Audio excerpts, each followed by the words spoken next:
sauraron mu za ku saurari labarai daga nan New Trend TV Radio Online. Farko ga muhimman kanu. Gwamnan jihar Kano ya jajanta wa al'ummar jihar Kano kan ibtila'in da ya faru.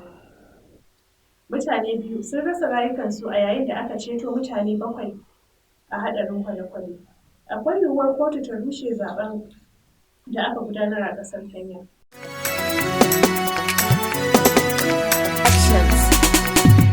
Gwamnan jihar Kano Abdullahi Umar Ganduje ya jajanta wa al'ummar jihar Kano bisa ibtila'in da ya faru na faduwar gini a kasuwar sayar da waya ta Beirut. Gwamnan ya yi wannan jaje ne yayin buɗe taron majalisar zartarwa a yau Laraba, inda ya yaba wa al'ummar jihar Kano bisa yadda suka yi ƙoƙarin wajen kai agajin gaggawa wajen da abin ya faru. Ya ce bisa wannan dalili ya sa gwamnatin ta soke bikin rantsar da sabbin kwamishinoni da za a gudanar a yau Laraba domin nuna alhininsu ga al'ummar jihar Kano.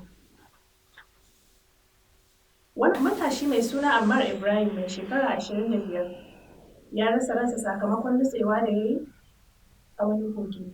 Lamarin ya faru ne a ƙauyen Tattarawa da ke ƙaramar hukumar Dawakin Tufa ta jihar Kano. Saminu Abdullahi shine jami'in hulɗa da jama'a na hukumar kashe gobara da ke jihar Kano, inda ya tabbatar da faruwar wannan lamarin.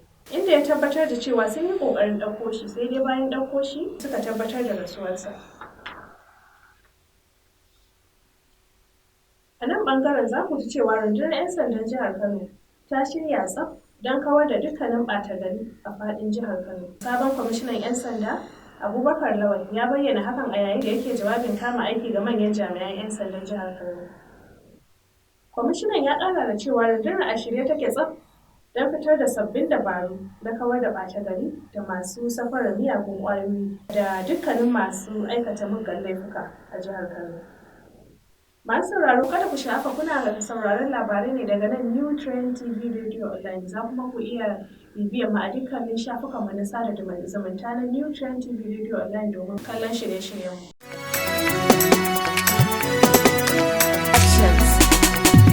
Masu kallon mu barkamu da dawowa. A nan kuma rahotanni na nuna cewa mutane biyu sun rasa rayukansu a yayin da aka ceto mutane 7 a wani haɗarin kwale-kwale a ƙaramar hukumar Mika da ke jihar Jigawa.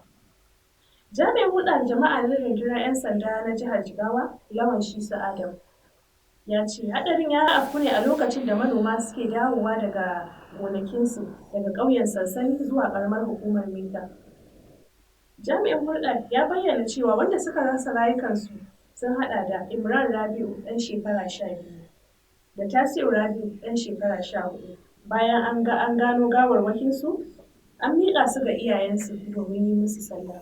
Daga ƙetare za ku ji cewa kotun ƙolin Kenya ta fitar da wasu bayanai guda 9 da za ta yi dogaro da su wajen yanke hukuncin ƙarar da ke ƙalubalantar sakamakon zaɓen da William Ruto ya samu nasara.